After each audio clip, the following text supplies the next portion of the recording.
लंबे अंतराल के बाद वापस हम इस उपमिति भवप्रपंच कथा नाम के ग्रंथ के अंदर हमारा स्वाध्याय शुरू करते हैं। अदृष्ट मूल पर्यंतम नगर क्या है, कैसा है, वहां पर कौन सी चीजें हैं, इसके बारे में जाना। निष्पुण्य नाम का द्रमक, उसकी क्या हालत होती है, उसे क्या क्या अलग अलग रोग हुए हुए हैं, किस प्रकार वो अपना जीवन व्यतीत करता है, इसके बारे में हमने जाना। जो अदृष्ट मूल पर्यंतम नगर के अंदर ही रहता है। तीसरा, ये द्रमक अभी अचानक एक बहुत ही बड़े राजभवन के आगे आकर के खड़ा हो जाता है, और पहले जो उसको द्वार नहीं दिख रहा था, वो द्वार और उस वहां पर खड़ा हुआ द्वारपाल अभी उसको नजर में आ रहा है, जिसका नाम है स्वकर्म विवर। उनके द्वारा ये द्रमक राजमहल के अंदर प्रवेश करता है, और वहां पर अलग अलग सुभट्टों से, मंत्रियों से उनकी मुलाकात होती है। और आखिरकार वो राजभवन 7 मंजिला का है, और उसमें टॉप 7वीं फ्लोर के ऊपर सुस्थित राजा नाम के राजा वहां पर वास करते हैं। और उनका स्फटिक का बहुत ही सुंदर एक झरोखा बनाया हुआ है उनके कमरे के बाहर, और वहां पर बैठ करके ये सुस्थित राजा पूरे अदृष्ट मूल पर्यंतम के नगर के ऊपर नजर रखते हैं। अभी ये जो द्रमक है, ये द्रमक भी वहां पर राजभवन के अंदर प्रवेश उसने कर लिया हुआ है, और योगानुयोग ये द्रमक की जो दृष्टि है वो सुस्थित राजा से मेल खाती है। यहाँ पर उपमा, सुस्थित राजा, उपमेय, जिन शासन के राजा यानी कि तीर्थंकर परमात्मा, और हेतु, हेतु अपन आगे जानेंगे। यहाँ पर सिद्धेश्वर गुरु भगवान कहते हैं कि संसार के अंदर रहा हुआ जीव, अगर उसको कोई सुख भी मिलता हो तो शायद वो सुख नहीं, लेकिन दुख का ही कारण बन जाता है। और अगर लगता है कि नहीं भाई ये तो एक्चुअल में सुख ही है, वो सुख न होते हुए उसकी हालत की एक मश्करी, एक विडंबना कही जाती है।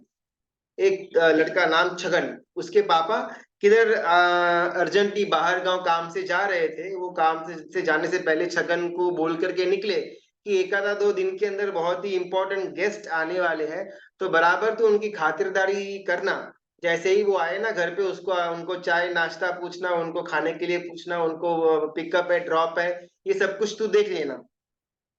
छगन जी, पिताजी ऐसे करूंगा, आप चिंता मत कीजिए, वो मेहमानों का बहुत अच्छी तरह से मैं सार संभाल रखूंगा, ऐसा आश्वासन दे करके पिता तो निकल गए काम के लिए। यहाँ पर 1-2 दिन के अंदर जो गेस्ट आने वाले थे वो सारे के सारे गेस्ट आ तो गए, लेकिन उनके छगन के घर के बाहर ही ओपन गटर थी। वो गटर के अंदर ये सारे के सारे गेस्ट अंदर चले जाते हैं। वो गटर में नीचे खड़े खड़े हैं और चिल्ला रहे हैं कि बचाओ बचाओ करके, और ये आवाज घर के अंदर बैठा हुआ छगन उस तक पहुंच जाती है। छगन भागा भागा बाहर आता है, देखता है कि भाई पिताजी ने जिसको बोला हुआ था वो सारे के सारे गेस्ट आ तो गए हैं, लेकिन दिख नहीं रहे। जब देखा कि आवाज का सोर्स कौन सा था, तब नीचे गटर के अंदर देखा तो गटर के अंदर सब लोग खड़े हैं। किसी को मार पड़ी हुई है, तो किसी के कपड़े पूरे के पूरे गंध आ रही है, उनका सामान गटर के अंदर बह रहा है। इस हालत के अंदर छगन वापस फटाफट घर के अंदर भाग जाता है, और कुछ 5-10 मिनट के बाद थाली लेकर के बाहर आता है। वो ऊपर खड़ा है, उनसे नीचे वो मेहमान गटर के अंदर पड़े हुए हैं, और ये छगन उनसे पूछते हैं कि आपके लिए मैं चाय लेकर के आया हुआ हूँ, और गरम गरम पोहे का चिवड़ा है, खाना ही पड़ेगा। पिताजी ने बहुत ही आग्रह पूर्वक आप सबको नाश्ता करने को बोला हुआ है, और मैंने सब रेडी रखा हुआ है, तो मैं आपको यहाँ से देता हूँ बारी बारी करके, आप आराम से नीचे खड़े खड़े चाय पिए। अभी ये थोड़ा फनी रमूजी लगता है। उस समय जो लोग गटर के अंदर पड़े हुए हैं, उनके मन ये चाय का और पोहे के नाश्ते का कोई वैल्यू नहीं रहता, उल्टा ये उनको उनकी मश्करी लगती है कि पागल आदमी है, हम लोग यहाँ पर गटर के अंदर खड़े हैं, गिर गए हुए हैं, हमको यहाँ से बाहर निकालना वो सबसे पहली प्रायोरिटी होनी चाहिए, और ये पागल आदमी अपने को चाय नाश्ता यहाँ गटर में लेकर के आया हुआ है। बस एग्जैक्टली ये हालत हम सब की संसार के अंदर हो रही है। भले हमको कितना भी अच्छा सुख क्यों ना लगे, संसार के अंदर निरोगी शरीर मिला हुआ है, धंधा एकदम अच्छी तरह से जा रहा है, बेटा का हमारा कहना मान रहा है, बेटी की अच्छे घर के अंदर विदाई हो चुकी है, पत्नी हमको हेल्पफुल मिले, हम हमको काम में हेल्पफुल हो, ऐसे नेचर की मिली हुई है, सब कुछ हमको कहीं ना कहीं सुख लगता है, लेकिन ये सब सुख अगर हमको संसार के अंदर टिकाए हुए रखता है तो ये सुख नहीं, लेकिन हमारी अभी की हालत के ऊपर बहुत ही बुरा मजाक चल रहा है। वो इंसान जो गटर के अंदर पड़ा हुआ है, उसके मन तो यही होगा कि कब ये हाथ दे, हम उसका हाथ पकड़े और हम बाहर आए। बाहर जाने के बाद फिर थोड़ा फ्रेशन अप होकर खाना पीना वगैरह खाएंगे, उसका अभी दिक्कत नहीं है। अभी तो प्रायोरिटी है कि गटर से बाहर निकलना। लेकिन ये संसार के अंदर ये जो कर्म सत्ता है, वो छगन के रोल के अंदर है।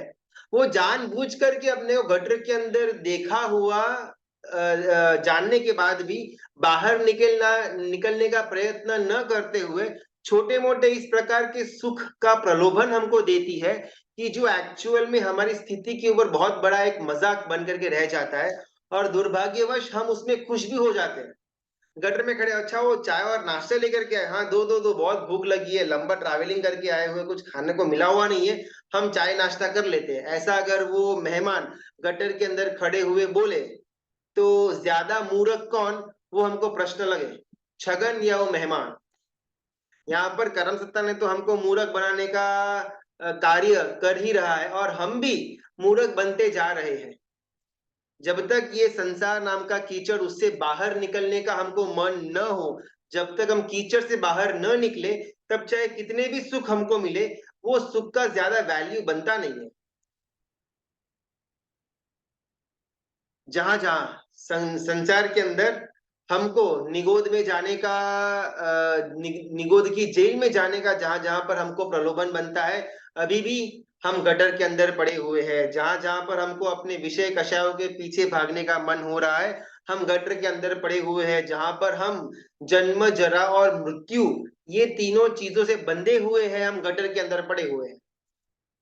तो गटर के अंदर कौन नहीं है, बात आती है तो सिद्धेश्वरी गुरु भगवंत कहते हैं कि एकमात्र सुस्थित राजा नाम के जो राजा है, वो इस गटर से परे हो चुके हैं। वो कृतकृत्य यानी कि वेल सेटल्ड हो चुके हैं। सुस्थित एक संस्कृत शब्द है। इसका अगर आज की हमारी जो बोलने की टर्म्स है उसके अंदर अगर जाने तो उसका नाम होता है वेल सेटल्ड। पूरे 14 राजलोक में अगर कोई भी जीव वेल सेटल्ड है तो वो सिर्फ तीर्थंकर परमात्मा है, बिकॉज उन्होंने कृतकृत्य का स्थान प्राप्त कर लिया हुआ है। अभी उनको करने के लिए कुछ भी बाकी नहीं है, कर्म का भी एक भी दलिया उनको वापस जन्म जरा मृत्यु या निगोद ये सब चीजों के अंदर लेकर के नहीं जा सकता। उसके कंपैरिजन में जो जो लोग अभी तक सिद्धावस्था को प्राप्त नहीं हुए हैं, उनका नाम दुस्थित आता है। दुस्थित यानी कि जो अपसेट है वो, सुस्थित जो वेल सेटल्ड है वो, और दुस्थित जो अपसेट है वो। अभी तक हमारा कोई आरा आया हुआ है ही नहीं। हम जिसको सुख मानते हैं वो सुख नहीं, लेकिन बल्कि दुख के ऊपर करारा तमाचा के माफिक की कर्म सत्ता का एक ड्रामा चल रहा है। जहां जहां पल पल हमको दुख की आने की आशंका हो, पल पल हमारा शरीर जो निरोगी है, एक ही पल के अंदर वो रोगिष्ट हो सकता है। जो धंधा अच्छे से जा रहा था वो पल भर के अंदर खैर विखेर हो सकता है। जो हमारा परिवार एकदम प्रॉपरली आगे जा रहा, वो पल भर के अंदर किसी का मृत्यु के कारण कंप्लीट परिवार छेदन भेदन हो सकता है। ये अपसेट वाली भूमिका, दुस्थित वाली भूमिका, सुस्थित की भूमिका नहीं। जहां जहां जीव दुस्थित की भूमिका के अंदर रहेगा, वहां वहां जीव को दुख अवश्य में प्राप्त होगा।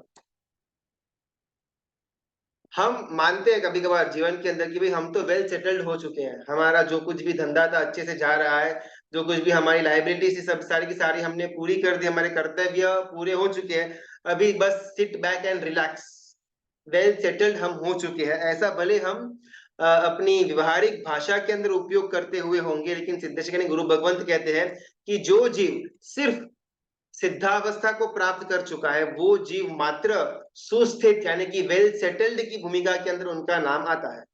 बाकी जितने भी जीव घूम रहे हैं, ये सारे के सारे अपसेट यानी कि दुस्थित जीव है।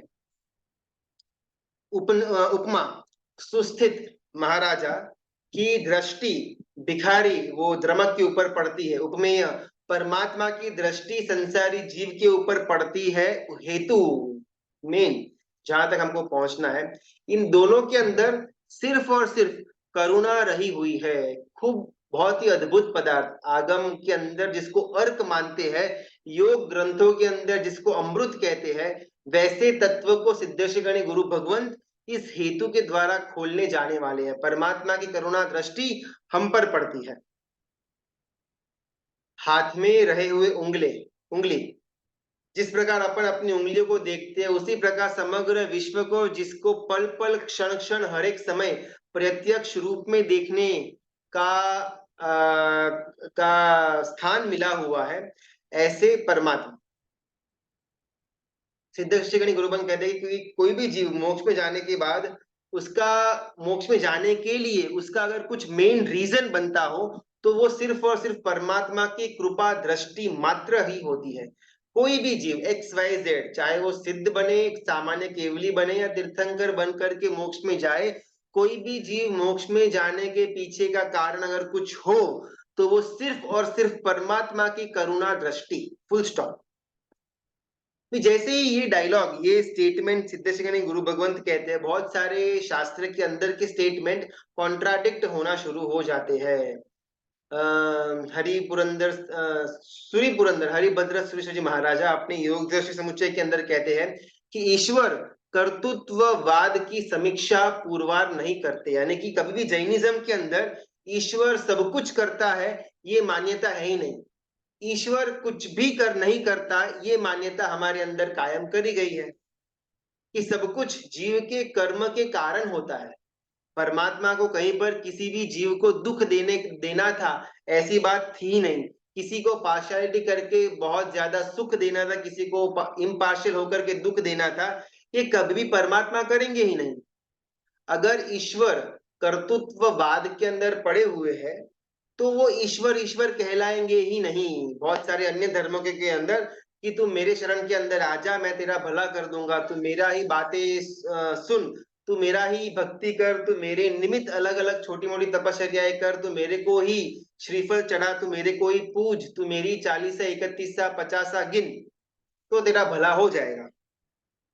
अगर ये ईश्वर की इस प्रकार की अगर उनकी विचारधारा होगी, तो एक सामान्य जीव और ईश्वर के बीच का फर्क नहीं रह जाएगा। हमारे जैन शासन के अंदर कहीं पर भी ईश्वर को कर्तृत्ववादी नहीं माना गया। तो फिर यहाँ पर सिद्धेश्वरी गुरु भगवंत का जो स्टेटमेंट है कि कोई भी जीव मोक्ष में जाने के पीछे का एकमात्र अगर कोई कारण हो, तो वो सिर्फ और सिर्फ तीर्थंकर परमात्मा की करुणा दृष्टि उस पर गिरती है, वो मात्र रीजन बन जाता है। तो ये कर्तृत्ववाद के अंदर ईश्वर को हम लेकर के आ गए। थोड़ा ना अपन लौकिक और लोकोत्तर धर्म को बारीकी से जानने का प्रयत्न करते हैं। जो जो धर्म के अंदर, जो जो दर्शन के अंदर विश्व की रचना भगवान ने करी हुई है, सृष्टि की रचना भगवान ने करी हुई है, हमारी रचना भगवान ने करी हुई है, ऐसी मान्यता रखने वाले कई सारे धर्म, एकमात्र जैन को छोड़ करके बाकी हर एक धर्म के अंदर यही विचारना आती है कि हमारे भगवान ने सृष्टि की रचना की, 100 एंड 100 सालों पहले हमारे भगवान ने हमारी रचना की। ये सारी की सारी सृष्टि का तारणहार, पालनहार, कर्तनहार हमारे भगवान है। ऐसा हर एक धर्म के अंदर बात आती है, चाहे वो हिंदू हो या सनातन हो या इस्लाम हो या क्रिश्चियन हो, किसी भी धर्म के अंदर हमारे भगवान ने ही सृष्टि की सर्जन की, ये बात आती है। लेकिन थोड़ा सा अगर अपन लॉजिकली अगर इसमें सोच करके देखें कि अगर उनके ईश्वर के अंदर सृष्टि को सर्जन करने की ताकत है, तो दुख क्यों दिया? आखिर कोई भी जीव को दुखी करने के पीछे का हेतु क्या था? अगर दुनिया बना ही रहे हैं, उसके अंदर लोग आने ही वाले हैं, तो उनको खुश क्यों ना रखे? जानबूझ करके दुख क्यों देना? तो फिर कई बार बात ऐसी आती है कि अगर इंसान दुखी होगा, तो ही तो ईश्वर के पास जाएगा, उनसे उनका दर्शन वंदन पूजन वगैरह करेगा, उनमें मानता रखेगा, तो ही तो ईश्वर का कोई ना कोई वजूद रहेगा। अगर सब लोग सुखी है, कोई ईश्वर को पूछता ही नहीं, तो ईश्वर की वैल्यू नहीं बन जाती। वापिस से प्रश्न कि अगर ईश्वर के पास इतनी ताकत है कि वो सृष्टि का सर्जन कर सकते हैं, तो लोग उनको पूजे या न पूजे, इससे तो ईश्वर को क्या फर्क पड़ना चाहिए? तो कहीं हिंदू धर्म के अंदर ऐसी भी बात आती है कि नहीं नहीं, इंसान के साथ जो कुछ भी अच्छा या बुरा होता है वो उसके कर्मों के आधार के ऊपर होता है। ईश्वर तो मात्र एक निमित्त बन करके रह जाते हैं। फिर वापस कॉन्ट्रडिक्शन वाला पॉइंट ये आता है कि अगर सब कुछ कर्म के ऊपर आधारित है तो ईश्वर का काम क्या? अगर मेरे पूर्वकृत कर्म अच्छे होंगे तो मुझे सुख मिलेगा, फुल स्टॉप। इसमें ईश्वर कोई रोल प्ले नहीं करने वाला। और अगर मेरे पूर्वकृत कर्म बहुत ही ज्यादा भारी पाप कर्म है तो मुझे अभी दुख से कोई बचाने वाला है नहीं। अगर सब कुछ कर्म ही करता है तो ईश्वर का काम क्या? बहुत ही डिफिकल्ट सिचुएशन के अंदर बाकी हर एक धर्म आ जाते हैं, बिकॉज कहीं पर भी निर्वाण या मोक्ष तत्व उसकी समझन, उसकी क्लैरिटी न होने के कारण ईश्वर कोई करता, ईश्वर कोई हरता मान करके अलग अलग वो अवतार लेकर के धरती के ऊपर आते रहते हैं और लोगों को धर्म सिखाते हैं और फिर वापस उनका आत्मा उनके स्थान पर चला जाता है। तो हमको तो करुणा आती है कि बेचारे अभी भी वो देह के वाड़े से छूटे हुए नहीं है, कि बार बार उनको इस देह के अंदर जन्म लेना पड़ता है और फिर वापस मृत्यु होती है। जिस प्रकार एक साधारण व्यक्ति का जन्म और मृत्यु होता है उसी प्रकार ईश्वर अलग अलग धर्मों के मुताबिक जो उन्होंने ईश्वर को माना हुआ है उनका भी जन्म और मरण होता रहता है। ये बात आती है कि भाई यहाँ पर सिद्धेश्वरी गुरु भगवंत ने कहा कि तीर्थंकर परमात्मा की कृपा दृष्टि अगर संसारी जीव के ऊपर गिर जाती है तो वो जीव सिद्ध अवस्था मोक्ष को प्राप्ति करने की तरफ अग्रसर बनता है। इसको ना हल्का सा अपन एक रूपक की तरह समझने का प्रयत्न करते हैं। कोई बहुत बड़ा फंक्शन चल रहा है ऐसा अपन मान लेते हैं। फंक्शन के अंदर बहुत सारी भीड़ इकट्ठा हुई है, लगभग 500 या 1000 लोग बैठे हुए हैं, बहुत ज्यादा कमोशन आवाज आ रहा है। एक आदमी जो रो बाय रो जा करके चिल्ला मत, शांति रखो बोलता जा रहा है, लेकिन फिर भी कोई नहीं सुन रहा, ऐसा भी हमने देखा हुआ है। Example number 1। एग्जाम्पल नंबर 2, कोई इंसान जो सीधा स्टेज पर जाकर के माइक में बोलता है सब लोग शांत रहे, किसी को आवाज नहीं करनी है, तो सभा शांत हो जाती है। घटना नंबर 2। तीसरा, कभी कभार किसी की इतनी ज्यादा प्रतिभा होती है कि वो स्टेज पर आ जाते हैं, उनको कुछ बोलने का जरूरत नहीं पड़ता लेकिन ऑटोमेटिकली सभा शांत हो जाती है। हमने ये भी देखा हुआ है। कोई अच्छे कोई वक्ता या वीआईपी वगैरह होते हैं, जैसे ही वो स्टेज के ऊपर पधारते हैं पूरी सभा के अंदर पिन ड्रॉप साइलेंस। ये भी पॉसिबल है। चौथा, कभी कभार कोई इंसान अभी तक स्टेज पर पहुंचा हुआ नहीं है लेकिन वो पहुंचने वाला है, ऐसा अनाउंसमेंट हो चुका है कि बस अभी 2 ही मिनट के अंदर फलाने फलाने जो वीआईपी जो स्पीकर है वो स्टेज पर आने वाले हैं, ऐसा अनाउंसमेंट सुन करके भी सभा के अंदर पिन ड्रॉप साइलेंस हो जाता है। ऐसा भी हमने देखा हुआ है। कभी कभार ऐसा भी होता है कि जो वक्ता जिसको सुनने के लिए सब लोग आए हुए हैं वो वक्ता आया हुआ है ही नहीं, वो वक्ता घर पे बैठा हुआ है, लेकिन घर पे बैठ करके भी वो वक्ता का इतना जबरदस्त प्रभाव कि वहां से वो अपनी मनोवर्गना छोड़ता है और यहाँ पर सभा के अंदर सब लोग शांति से बैठे हुए हैं। हमने कभी कभार देखा हुआ है कि हम संघ के अंदर या कोई बहुत ही प्रवचन प्रभावक गुरु भगवंत की प्रवचन के अंदर हम बैठे हुए होते हैं, अभी तक गुरु भगवंत पधारे हुए नहीं है, अभी तक वो उनके कमरे के अंदर उपाशय के अंदर ही उनकी क्रिया कर रहे हैं, लेकिन जस्ट बिकॉज हम उतने बड़े लेवल के प्रवचन प्रभावक गुरु भगवंत को सुनने के लिए आए हुए हैं, सभा में बैठे हुए हर एक जन ऑटोमेटिकली चुपचाप साइलेंस के अंदर आ जाता है। ये हर एक चीज हमने देखी हुई है। आदमी घूमता रहता है शांत शांत शांत, लेकिन कोई शांत नहीं होता, स्टेज पर आकर के चिल्लाना पड़ता है तो शांत होते हैं। स्टेज पर एंट्री की करने मात्र से सभा शांत हो जाती है, स्टेज पर नहीं आए हुए फिर भी सभा शांत हो जाती है। अभी तक तो वक्ता घर पर बैठा हुआ है फिर भी यहाँ पर सभा शांत हो जाती है। ये सब चीजें हमने देखी हुई है। अभी इतने जो हमने अलग अलग एग्जाम्पल्स देखे, इसमें आदमी की प्रभावकता जितनी ज्यादा उतना कम पुरुषार्थ के द्वारा भी गोल को प्राप्त किया जा सकता है। आदमी की प्रभावकता जितनी ज्यादा उतना कम से कम काम करने के बाद भी ध्येय गोल उसको प्राप्त किया जा सकता है। तीर्थंकर परमात्मा बस एग्जैक्टली ये आखिरी वाली भूमिका के अंदर बैठे हुए, उनको कुछ भी करने का जरूरत नहीं है, लेकिन फिर भी उनकी कृपा दृष्टि मात्र गिरने से संसारी जीव का उत्थान शुरू हो जाता है। ऐसे सिचुएशन में आकर के उनको कुछ नहीं करते हैं, ऐसा अगर अपन बोले तो ये हमारी अज्ञानता है।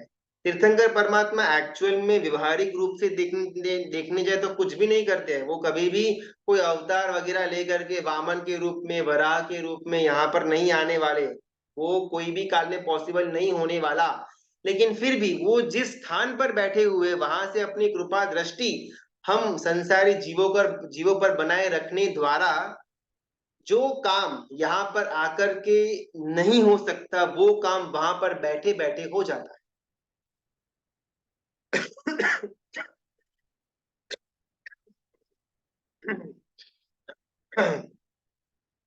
अलग अलग धर्मों के अंदर उनके जो सो कॉल्ड ईश्वर या जो सो कॉल्ड परमात्मा है, शायद उनको इस जगह पर आना पड़े, यहाँ पर आकर के चिल्लम चिल्ली करनी पड़े, यहाँ पर आकर के लोगों को धर्म सिखाना पड़े, यहाँ पर आकर के लोगों को एथिक्स सिखाना पड़े, और फिर वो उनके मत के अंदर कायम हो। ऐसी घटना अलग धर्मों के अंदर हो सकती है, बिकॉज शायद जो वक्ता है उसका उतना ज्यादा इन्फ्लुएंस नहीं है, उसको स्टेज पर आकर के चिल्लाना पड़ता है, लोगों को शांत रखना पड़ता है, और फिर ही लोग उनकी बात समझते हैं। जितना वक्ता के अंदर पावर ज्यादा, वक्ता जितना ज्यादा इंपॉर्टेंस उसके अंदर है, उतना ज्यादा हमारे जो अलग अलग एग्जाम्पल्स देखे, वो हायर एग्जाम्पल्स में वो वक्ता फिट होगा। हमारे तीर्थंकर परमात्मा को यहाँ पर आने का कोई आवश्यकता है ही नहीं, लेकिन इसका मतलब ये नहीं कि वो कुछ भी नहीं करते। वो सिद्धशिला में बैठे हुए भी केवल हम पर कृपा दृष्टि रखने मात्र से हमारा केवल ज्ञान के बीच का फासला कम कर देते हैं। अभी कुछ समय पहले ना रिसेंटली एक फिल्म आई थी, ओ माय गॉड, और शायद अभी उसका सीक्वल भी प्लानिंग के अंदर है। कुछ ही समय के अंदर शायद सीक्वल भी आएगा। तो बहुत ही सुंदर तरह से इस जगह पर गुरु भगवंत ने ओ माय गॉड के अंदर जो अलग अलग कॉन्सेप्ट आते हैं, जिसको अपन कुतर्क बोल सकते हैं, उसका क्लैरिटी इस एक एंगल कि परमात्मा कर्तृत्व भाव में है, लेकिन हम जिस प्रकार का कर्तृत्व समझते हैं उस प्रकार का कर्तृत्व नहीं, लेकिन केवल उनकी दृष्टि बिछाए मात्र से काम हो जाता है। उसमें जो लॉजिक, जो शायद आज की जनरेशन को थोड़ा बहुत लॉजिकल भी लगा हुआ हो, ओ माय गॉड वगैरह फिल्म जैसा, उसमें कैसे वो तर्क को कुतर्क करके ब्रांडिंग करते हैं, ये हम आज जानते हैं।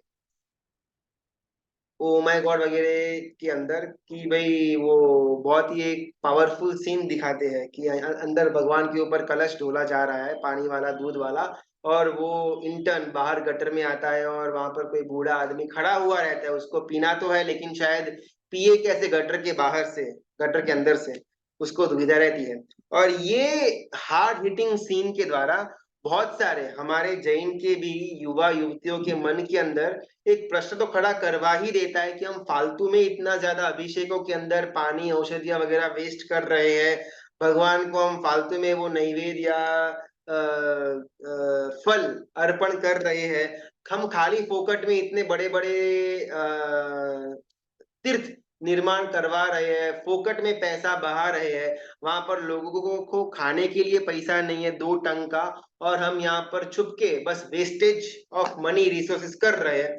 शायद हम कभी ऐसा बोलेंगे नहीं, लेकिन ऐसा सब कुतर्क देखने के द्वारा कहीं ना कहीं मन के अंदर इस प्रकार के विचार तो उत्पन्न हो ही जाते होंगे।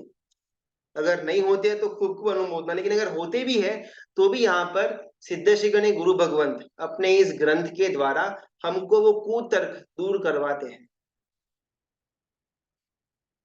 बहुत जगह पर मूर्ति पूजा का निषेध आता है कि भाई मूर्ति पूजा यानी कि हिंसा का एक साधन बन जाता है। कच्चे पानी से अभिषेक वगैरह करते हैं, हिंसा होती है। पुष्प पूजा करते हैं, हिंसा होती है। केसर और चंदन घिसते हैं, यहाँ पर भी हिंसा होती है। तो ये सब हिंसा का कार्य हो जाता है, तो ये सब हमको नहीं करना चाहिए। कहीं कभार जैन के अंदर कुछ मत, उनका मानना इस प्रकार का भी होता है। एक एक करके यहाँ पर हर एक पॉइंट को डीबंक करने का प्रयत्न सिद्धेश्वरी गुरु भगवंत करते हैं। सबसे पहला, निगोद के अंदर जीव है, पानी के अंदर जीव है, फूल के अंदर जीव है, केसर के अंदर जीव है, चंदन के अंदर जीव है, पत्थर के अंदर जीव है।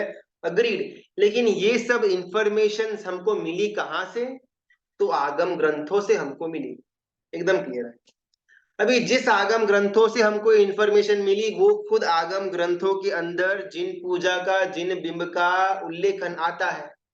तो बहुत कन्वीनियंटली हमको जो चीज प्रॉपर लगे उसको लेकर के, जो चीज के अंदर हम मान्यता नहीं रखते हैं उसको ओमिट कर देना, ये तो उचित नहीं होगा। कुल 45 आगम में से लगभग 15 से 16 आगमों के अंदर बहुत ही डिटेल्ड में जिन पूजा का विवेचन आता है, उसमें अभिषेक की भी बात आती है, उसमें केसर पूजा, चंदन पूजा की भी बात आती है। तो अगर आगम के द्वारा हमको ज्ञान मिला कि इसके अंदर जीव है, और वो आगम में वापस जिन पूजा का उल्लेखन आता हो, और हम वो जिन पूजा न करें, तो कहीं ना कहीं दोगलापन हो जाता है।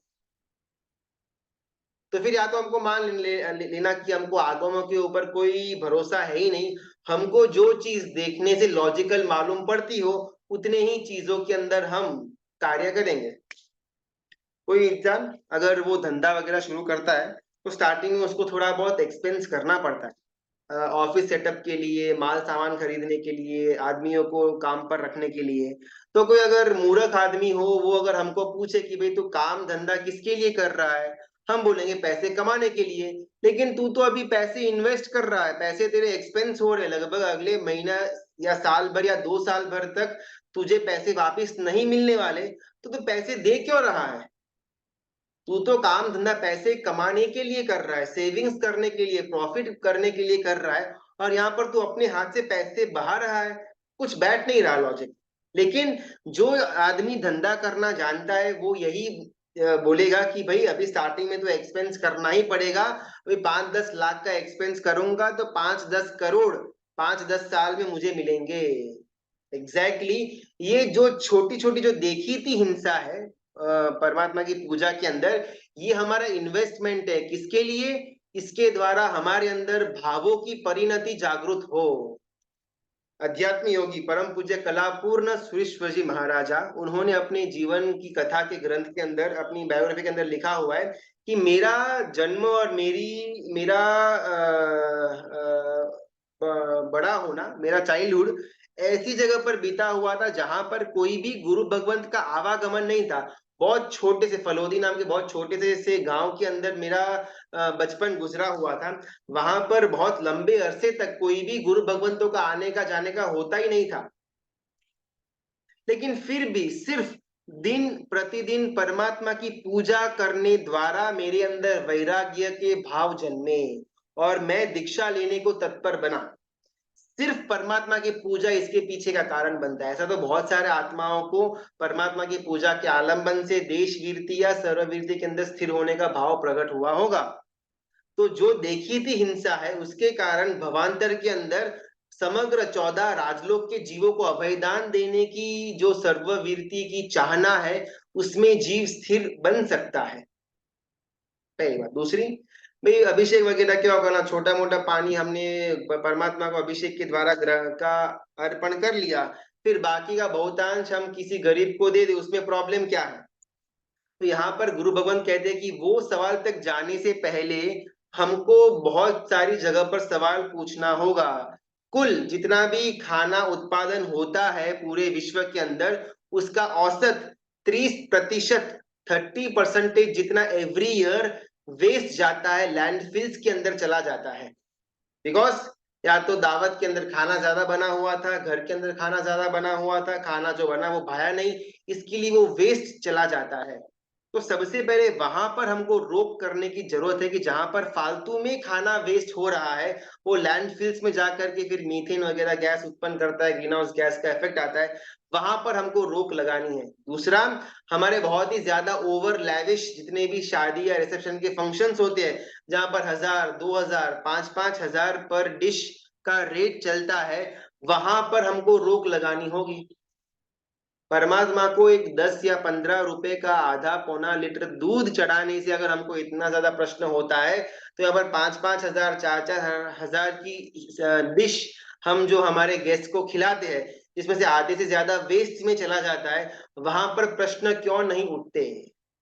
तीसरा, हम हमारे पास जो सर्वश्रेष्ठ चीज है उसको परमात्मा के चरणों में रखने के द्वारा, फल या नैवेद्य, उससे हमारे अंदर ये भाव जागृत हो कि मुझे अभी ये चीज का त्याग करना है, ये चीज का सिर्फ त्याग नहीं करना, लेकिन ये चीज के पीछे का जो राग है मेरा, उसका मुझे त्याग करना है, और अगर मैं ये करूंगा तो ही शिव फल यानी कि मोक्ष मुझे मिल सकता है। परमात्मा, मेरे पास सर्वश्रेष्ठ फल मुझे ये मिला, ये मैं आपको अर्पण कर रहा हूं इस इच्छा के साथ कि आपके पास जो मोक्ष रूपी फल है वो फल आप मुझे प्रदान करें। ये भाव तभी आएगा जब हम कुछ अर्पण करेंगे। बिना अर्पण करे हुए तो हमको भाव नहीं आएगा। तो गरीबों को अनुकंपा दान न देने की बात तो बिल्कुल है ही नहीं, लेकिन सुस्थित राजा, तीर्थंकर परमात्मा जो कृतकृत्य हो चुके हैं, जो वेल सेटल्ड हो चुके हैं, उनको कोई भी चीज अर्पण करने के द्वारा हमको हमारे अंदर वो चीज का जो राग पड़ा हुआ है, जन्मांतर से पड़ा हुआ है, वो राग जा सकता है। बहुत ही लैविश तीर्थ वगैरह बनाने से बहुत जो लोगों को ये प्रश्न होता है कि भाई आज के जमाने में क्या जरूरत है तीर्थ वगैरह बनाने की, इतना ज्यादा हमारा शासन के प्रॉब्लम्स को लेकर के हम बैठे हुए हैं, यहाँ पर पैसों की कमी हो रही है, तो फालतू में यहाँ पर पैसा क्यों बहाना? लोग जन सेवा कितना ज्यादा इंपॉर्टेंट कार्य है, वो न करते हुए मंदिर वगैरह क्यों बनाना? तो यहाँ पर सिद्धेश्वरी गुरु भगवान कहते हैं कि कोई भी मंदिर जब बनता है तो उसका 25% to 30% ऑफ द एक्सपेंस पत्थर के अंदर जाता है। बाकी 65 to 70% ऑफ द एक्सपेंस पत्थर को तराशने में जाता है। वो पत्थर को तराशने वाले जितने भी गरीब लोग हैं, उनका पूरा का पूरा परिवार वो मंदिर के कामकाज करने का जो पैसा उनको मिलता है उस पर निर्भर रहता है। एक दूसरा, हर एक मंदिर में कालांतर में जीर्णोद्धार वगैरह कार्य चलता रहता है, तो एक बार मंदिर बन गया तो काफी लंबे समय तक छोटे छोटे परिवारों को गुजरान देता है। तीसरा, जब तक मंदिर रहेगा तब तक वहां पर पुजारी है, कर्मचारी है, धोने वाले, साफ सफाई करने वाले, सिक्योरिटी है, ऐसे कितने सारे परिवारों का पेट भरने का काम एक मंदिर कर देता है। और ये पैसा जो मंदिर के अंदर इन्वेस्ट होता है, उससे भावों की जो परिणति आएगी वो तो अलग बात है, लेकिन इसके द्वारा हम उन लोगों को चांस दे रहे हैं पैसा कमाने का कि जो लोग खुद कुछ पुरुषार्थ करके अपना आजीवन कमाना चाहते हैं, खाली फोकट का बैठ करके फ्री की कमाई प्राप्त करना नहीं चाहते, उन लोगों को हमारा सपोर्ट जाता है। सुस्थित राजा, आज बात उनके ऊपर करनी थी लेकिन थोड़ा विषयांतर हो गया, बिकॉज बहुत अलग अलग विदाउट एनी भेजा वाली बातें जो मूवीज के अंदर हम और हमारी जनरेशन देखती है, उसके बाद प्रामाणिकता से हमको भी डाउट उत्पन्न होते हैं हमारी खुद की परंपरा के लिए।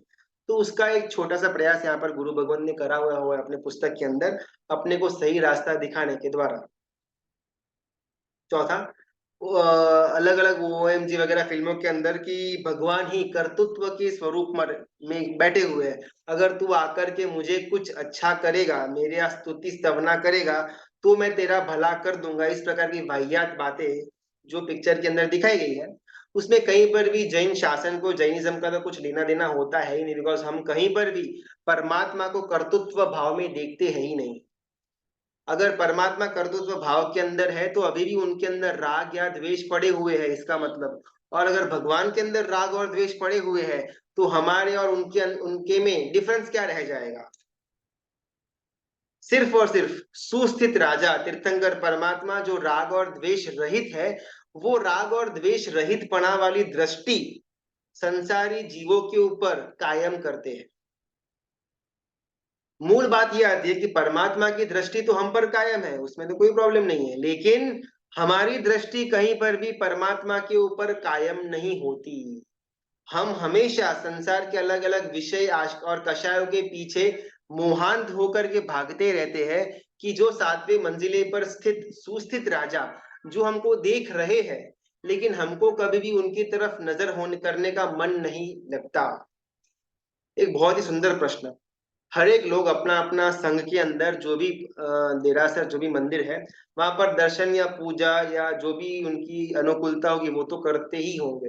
तो मूल नायक परमात्मा हमारे संघ में जो विराजमान है, आज तक हमें लगभग 20, 25, 30, 40 सालों से हम उनका दर्शन पूजन वंदन कर रहे हैं इंडिविजुअली। अब अगर कोई हमको प्रश्न करे कि आपके संघ में जो मूल नायक परमात्मा विराजमान है, उनके चक्षु के अंदर कुल कितने रंग है, अगर ऐसा कोई हमको पूछ दे, हमारा उत्तर बहुत शर्मजनक होगा।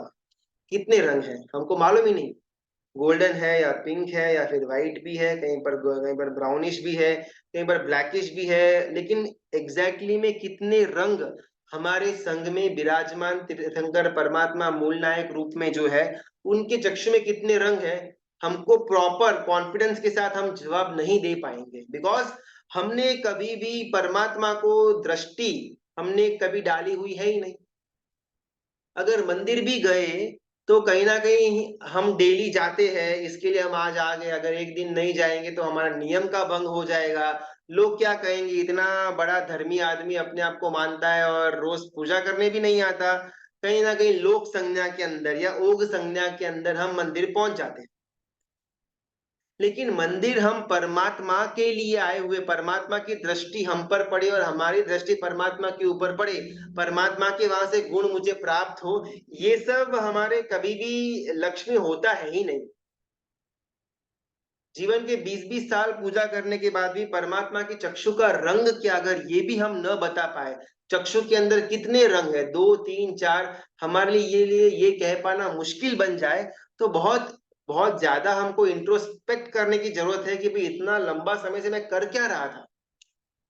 अगर घर के अंदर बच्चा है, वो स्कूल जाता है, ट्यूशन जाता है, और पूरा साल हम पैसा भरते रहते हैं ट्यूशन के लिए, स्कूल के लिए, और आखिरकार जब उसको 30 मार्क्स भी नहीं आते हैं फाइनल फाइनल फाइनल एग्जाम्स के अंदर, तो एज अ पेरेंट हमारा दिमाग फटता है कि कर क्या रहा है बेटा, तू पूरा दिन तू ट्यूशन जाता है, क्लासेस जाता है, एग्जाम के लिए जाता है, स्कूल के अंदर जाता है, मैं फीस भी भरता रहता हूँ हर महीने महीने, और आखिरकार तुझे साल के एंडिंग में 30 मार्क भी नहीं आते हैं। हमको ये सेम प्रश्न अपने आप को पूछने का मन क्यों नहीं होता? अरे 20-20 साल तक हम डेली पूजा कर रहे हैं, लेकिन अभी भी हमको परमात्मा के चक्षु का रंग तक नहीं मालूम।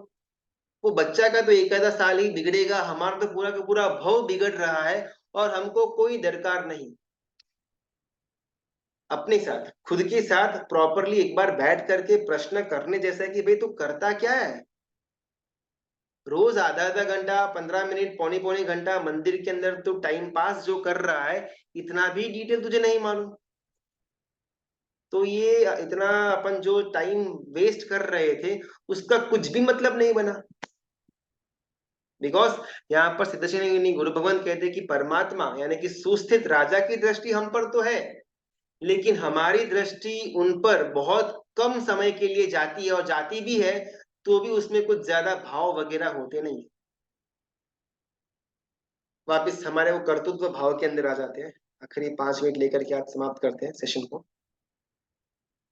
षोडशक ग्रंथ के अंदर यहाँ सूर्य पुरंदर हरिभद्र सुरेश्वर जी महाराजा कहते हैं कि परमात्मा की कृपा दृष्टि किसी भी संसारी जीव पर गिर जाती है, वो संसारी जीव मोक्ष में जाने की अपनी काबिलियत को प्राप्त कर लेता है। अगर कुछ चाहिए तो सिर्फ और सिर्फ परमात्मा की कृपा दृष्टि हम पर चाहिए।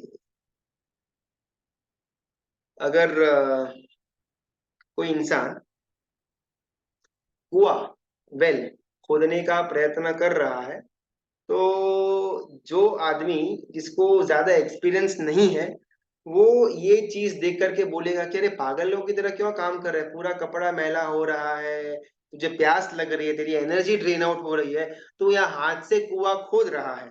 लेकिन एग्जैक्टली में कुआं खोदने के पीछे का मकसद था कि हमको पानी मिले, ठंडा पानी पीने को मिले, और हम स्वच्छ हो जाए। लेकिन तू कुआं खोदते खोदते कितना ज्यादा गंदा हो चुका है, और तू कितना प्यासा और विदाउट एनर्जी लग रहा है। लेकिन जो कुआं खोद रहा है उसको मालूम है कि ये सब करने के द्वारा ही मैं कुआं खोद पाऊंगा, और एक बार कुआं खोद लिया ना, तो ये जो मैल मिट्टी कपड़े के ऊपर चिपका हुआ है, इसको बड़ी आसानी से मैं धो पाऊंगा, और जो बहुत प्यास लगी हुई है उसको एक आधा घड़ा पानी पी करके मेरी प्यास को मैं छिपा सकता हूँ। ये चीज जो आदमी कुआं खोद रहा है उसको मालूम है। एग्जैक्टली यहाँ पर हरिभद्र सूरी महाराज साहब यही यही यही कहते हैं कि भले परमात्मा कर्तृत्व भाव में नहीं है, लेकिन परमात्मा की भक्ति करने के द्वारा, परमात्मा से लयलीनता प्राप्त करने के द्वारा ऑटोमेटिकली हम परमात्मा पद पर विराजमान हो सकते हैं। जो आदमी जिसको कुएं के बारे में मालूम न हो, उसको बहुत ज्यादा लॉजिक इसमें बैठेगा नहीं कि भाई तू स्वच्छ होने के लिए कुआं खोद रहा है लेकिन तू खुद गंदा हो रहा है, तू पानी पीने के लिए कुआं खोद रहा है लेकिन तू खुद प्यासा प्यासा आगे बन रहा है, तो कहीं मैच नहीं हो रहा। सिमिलरली यहाँ पर परमात्मा भले कुछ भी नहीं कर रहे ऐसा हमको लगे कि वो तो कृत्य कृत्य होकर के अपने मोक्ष में यानी कि सिद्धशिला के ऊपर विराजमान हो चुके हैं, लेकिन फिर भी वो परमात्मा की दृष्टि हम पर गिरने मात्र से हमारे अंदर रहा हुआ विषय कषय राग और द्वेष वो नेस्तनाबूद हो जाता है। ये ताकत परमात्मा की दृष्टि के अंदर है, प्रोवाइडेड कि हमने भी हमारी दृष्टि उनके साथ मैच की हुई हो। तो ये सुस्थित राजा और इनके अंदर की और ज्यादा विशेषता है। इसको हम कल के क्लास के अंदर कंटिन्यू करने का प्रयत्न करते हैं। आज कुछ प्रश्न है तो हम फटाफट 5 से 10 मिनट के अंदर उसको ले लेते हैं।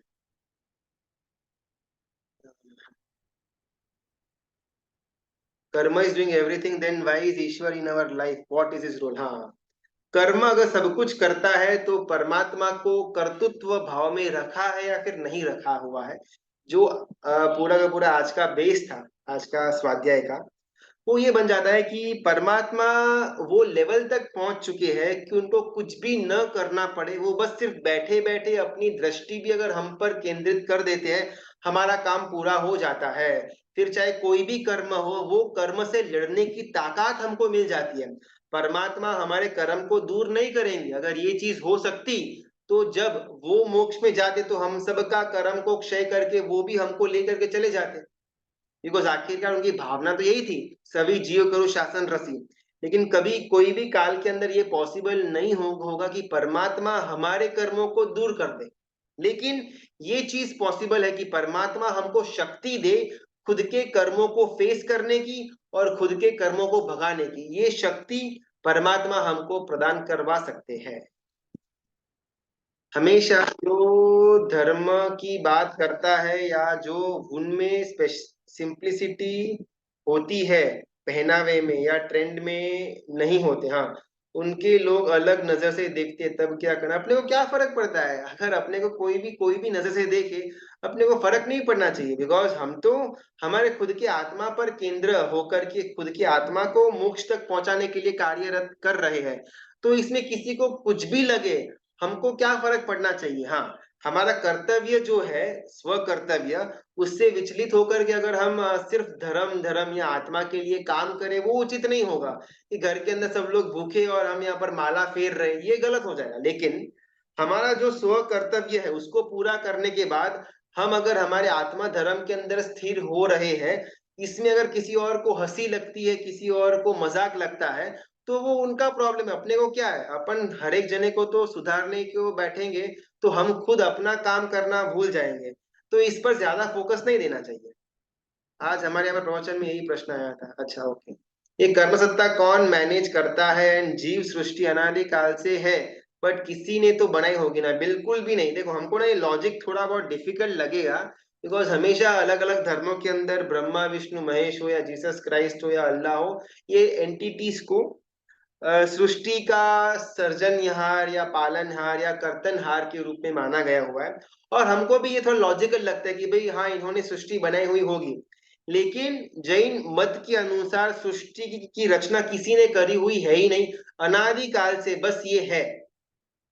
इसका कोई स्टार्टिंग है ही नहीं, कोई एंडिंग है ही नहीं। हम समझने का प्रयत्न करें ना, तो अब तक एक अगर आलू है, आलू का नोक, उस पर हम सुई डालते हैं, तो सुई पर कितना एकदम बारीकी सा आलू का भाग चिपक जाएगा। वो अभी अनंत काय है, यानी कि एक शरीर के अंदर अनंत जीव रहते हैं। अभी वो जो आलू है, वो आलू जो सुई के ऊपर चिपका हुआ है, उसके अंदर अनंत शरीर है, और एक शरीर के अंदर अनंत जीव है।